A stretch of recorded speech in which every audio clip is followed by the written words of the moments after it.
KSD math classes के इस YouTube channel पर आप सभी विद्यार्थियों का हार्दिक स्वागत, वेलकम। तो सबसे पहले हमारे चैनल को सब्सक्राइब करें और प्रेस द बेल आइकन, क्योंकि आने वाली वीडियोस के नोटिफिकेशन आपको आसानी से मिल सकें।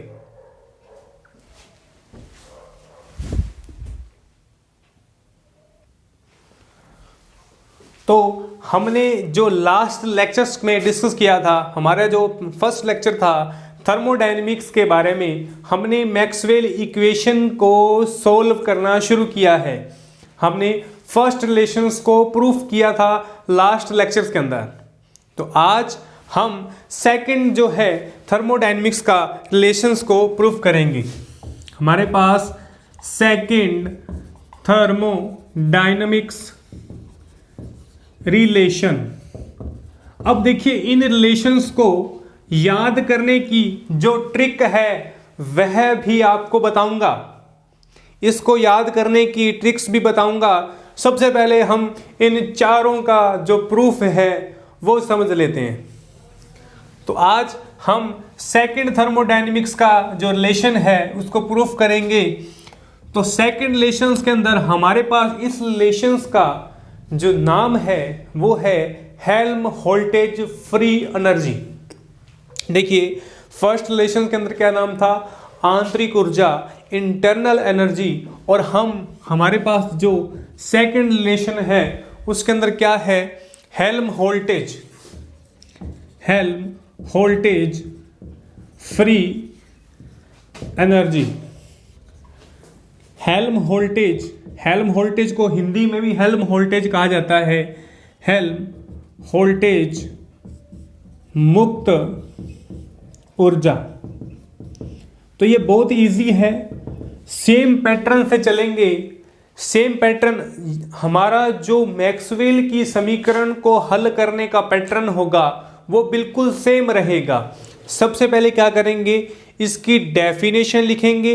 डेफिनेशन के बाद फंक्शन लिखेंगे। फंक्शन के बाद पार्शियल डिफरेंशियल, एक को कांस्टेंट, दूसरे का अवकलन, दूसरे का कांस्टेंट, पहले का अवकलन, फिर पुनः करेंगे और हमारे पास लास्ट में रिलेशंस तैयार होगा।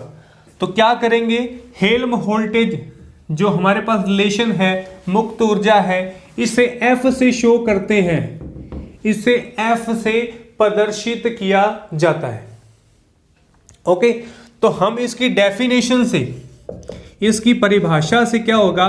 हम जानते हैं हेल्महोल्ट्ज़ रिलेशन है वो F बराबर U माइनस TS होता है। ये हेल्महोल्ट्ज़ की डेफिनेशन है। मैं एक सेपरेट वीडियो में इसका पूरा डिफरेंशियल है, जो उसका पूरा विवरण है, वो आपको बताऊंगा कि हेल्महोल्ट्ज़ मुक्त ऊर्जा कहाँ से आई। आप याद रखिए, हेल्महोल्ट्ज़ मुक्त ऊर्जा का जो फॉर्मूला है उसकी डेफिनेशन का मैथमेटिकल रूप इसको शो करता है।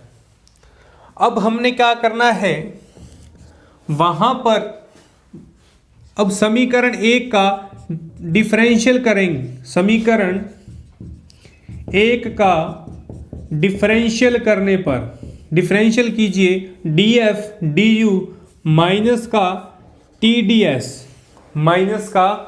TdS और एक बार डिफरेंशियल और करेंगे s dt। यहाँ पर t और s दो चर हैं। यदि मैं t को कांस्टेंट मानता हूँ, ds का करता हूँ, और s को कांस्टेंट dt का डिफरेंशियल करता हूँ। और हमने लास्ट लेक्चर्स में du की वैल्यू निकाली थी। तो याद है आप सभी को du क्या था? dq minus dw। और यहाँ क्या लिखा था? tds minus pdv। हमने इस समीकरण को क्या नाम दिया था? इक्वेशन ए। यदि आप फर्स्ट लेक्चर को देखेंगे तो फर्स्ट लेक्चर के अंदर du tds माइनस pdv मैंने समीकरण एक को लिखा था। अब उस समीकरण का यूजेस यहां करेंगे, क्योंकि हमारे पास क्या है? du है। तो क्या करेंगे? समीकरण ए से कहां? इंटरनल एनर्जी की समीकरण ए का यूजेस करना है। एक बात और सुनिए, यहां पर फर्स्ट रिलेशन सेकंड को शो करेगा। कहने का मतलब फर्स्ट रिलेशन में जो भी हमने वर्किंग की है वो कहीं ना कहीं सेकंड रिलेशन में काम आएगी, सेकंड वाली थर्ड में, थर्ड वाली फोर्थ में। कहने का मतलब एक चैन है, एक क्या है, एक चैन है। किसी भी रिलेशंस का यूज किसी भी समीकरण में हो सकता है। तो हमें इन समीकरणों को भी क्या करना है, याद करना है, लर्न करना है। तो क्या करेंगे, du से यहां पर इसकी वैल्यूज पुटअप करेंगे। df बराबर du की वैल्यू क्या है, tds minus pdv, tds minus sdt। Okay, अब इस समीकरण को देखिए, हमारे पास दो ऐसी वैल्यूज हैं जिनके मान कैंसल हो रहे हैं, यानी प्लस का टीडीएस माइनस के टीडीएस से क्या होगा, कैंसिल होगा। और हमारे पास जो रिलेशन बचेगा माइनस का पीडीवी माइनस का एसडीटी। माइनस से घबराना नहीं है आपने कि सर वहां पर प्लस में वैल्यूज आ रही थी, यहां पर हमारे पास माइनस में क्वांटिटीज आ रही है। माइनस से बिल्कुल भी नहीं घबराना आपने, क्योंकि माइनस को देखते ही स्टूडेंट्स के मन में ये क्वेश्चन होता है, सर वैल्यूज माइनस में आ रही है, कहीं ना कहीं मैंने रिलेशन को गलत नहीं किया। गलत नहीं है, माइनस की वैल्यू थी तो माइनस ही आएगा। इस समीकरण को नाम दिया मैंने ए डैश। ओके, अब ये कौन सी समीकरण होगी, हमने इस समीकरण को क्या नाम देना है, समीकरण ए डैश हेल्महोल्ट्ज़ मुक्त ऊर्जा फलन को प्रदर्शित करती है, फलन को प्रदर्शित करती है। Equation A dash are represented Helmholtz free relation. Okay, तो क्या करेंगे, यहां से वही मैथमेटिकल सॉल्यूशन निकालेंगे। कहने का मतलब यदि मेरे पास एक फलन है, मैथमेटिक का फलन है, तो इसे f किस तरीके से लिखूंगा मैं, यहां फंक्शन मैं किस तरीके से रिप्रेजेंट करूंगा। मैंने आपको ट्रिक बताई थी, जहां पर डिफरेंशियल है यहां पर f, यहां पर f ये किस पर डिपेंडेड है, v और t, और यहां पर किसका फंक्शन आएगा, f, v और t का क्या है, फंक्शन है। समीकरण b डैश, समीकरण कौन सी, b डैश, जो कि समीकरण a डैश के फंक्शन को डिपेंड कर रही है। कौन सा फंक्शन किस पर डिपेंडेड है, f किस पर डिपेंडेड है, वॉल्यूम और टेम्परेचर पर क्या है, डिपेंडेड है। ओके, तो हमने सेम वर्किंग करनी है, यहां पर सेम वर्किंग को क्या करना है, शो आउट करना है। आपने यहां कारण देना है, du क्या था, du TDS माइनस PDV, मैंने वहां से इरेज कर दिया। ओके, अब देखिए सेम वर्किंग करनी है। हमारे पास क्या है, F बराबर FVT, और हम वहां क्या करते थे, वहां df अपॉन एक बार v के सापेक्ष डिफरेंशियल, जहां क्या है, t कांस्टेंट है। समीकरण a डैश में df अपॉन dv निकालिए, क्या होगा, यहां से df अपॉन dv निकालते ही जहां t कांस्टेंट मतलब t की वैल्यू कितनी आएगी, 0, और मेरे पास जो रिलेशन होगा माइनस का p, माइनस का p। ओके, अब फिर करना है, हमें क्या करना है, df अपॉन dt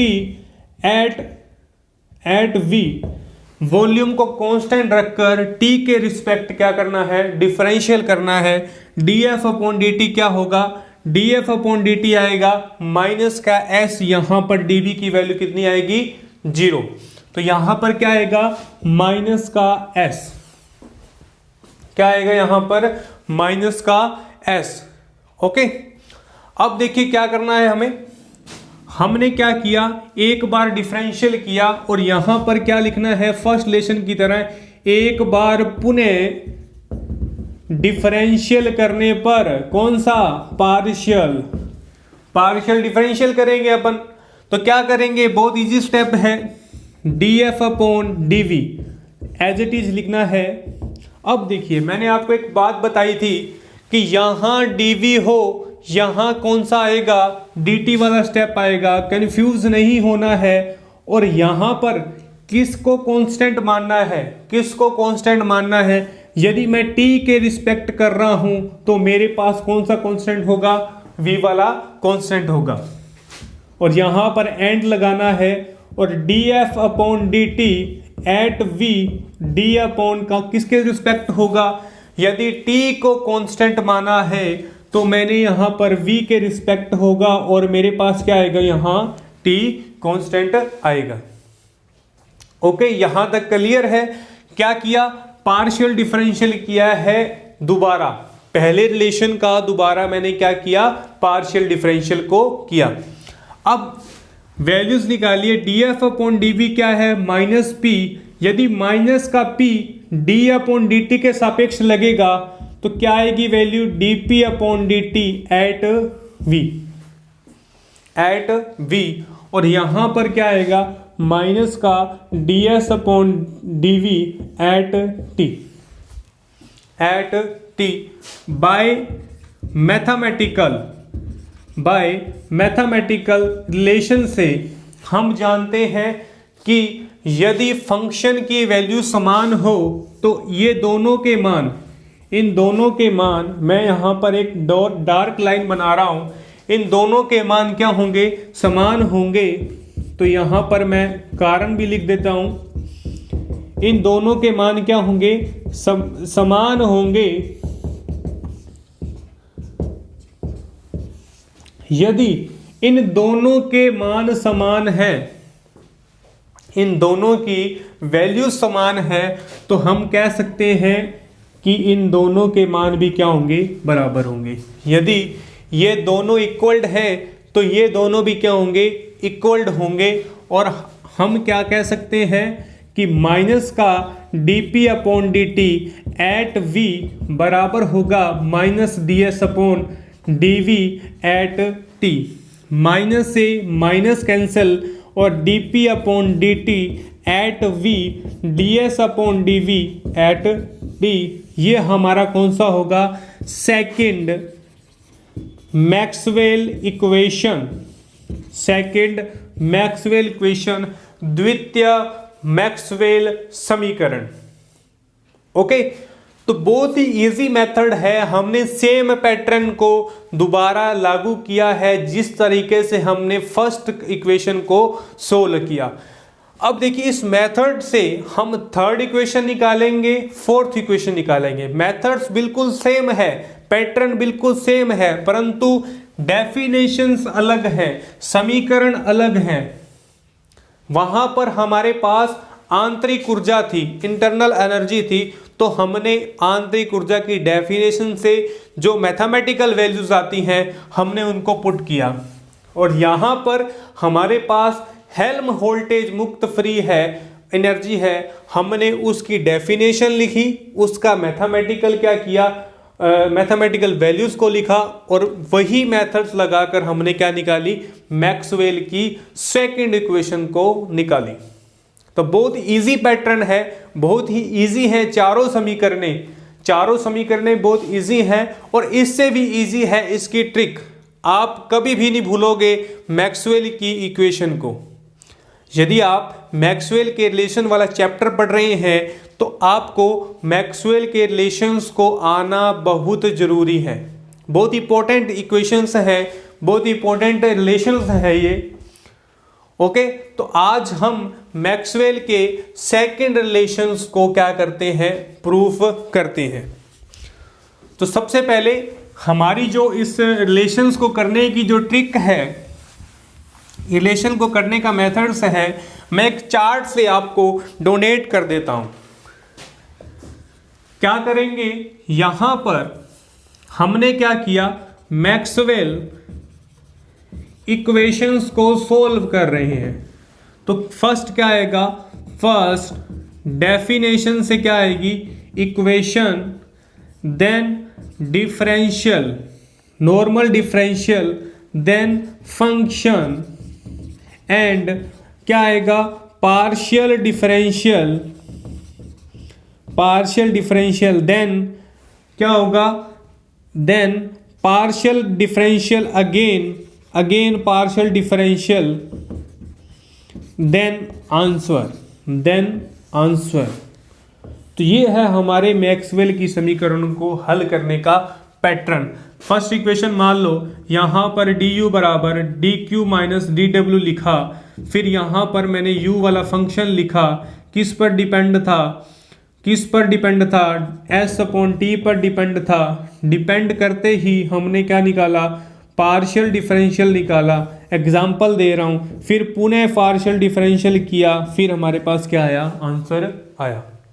तो बहुत ही ईजी है, मैक्सवेल की इक्वेशन को हल करना बहुत ईजी है, एग्जाम में इंपॉर्टेंट है, इसलिए मैक्सवेल इक्वेशन को आपको करवा रहा हूं। ओके, तो आज हमने सेकेंड मैक्सवेल इक्वेशन को क्या किया, प्रूफ किया, सेकेंड मैक्सवेल इक्वेशन को हल किया।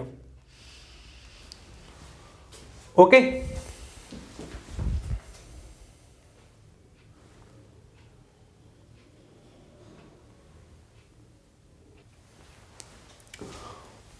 और हमारे इस YouTube चैनल को KSD मैथ क्लासेस को आप एक बार सब्सक्राइब और इस वीडियो को लाइक और शेयर जरूर कर दें, ताकि और विद्यार्थियों को इस रिलेशन के बारे में इस वीडियो का लाभ उठा सकें। हमारे इस चैनल पर मैथमेटिक्स और फिजिक्स से रिलेटेड जो BSc, MSc और BSc B.Ed से रिलेटेड जो कोर्सेज की वीडियो हैं लगातार इस चैनल पर अपलोड रहेंगी। तो आप एक बार सब्सक्राइब और हमारे चैनल में बेल आइकन को अवश्य दबाएं।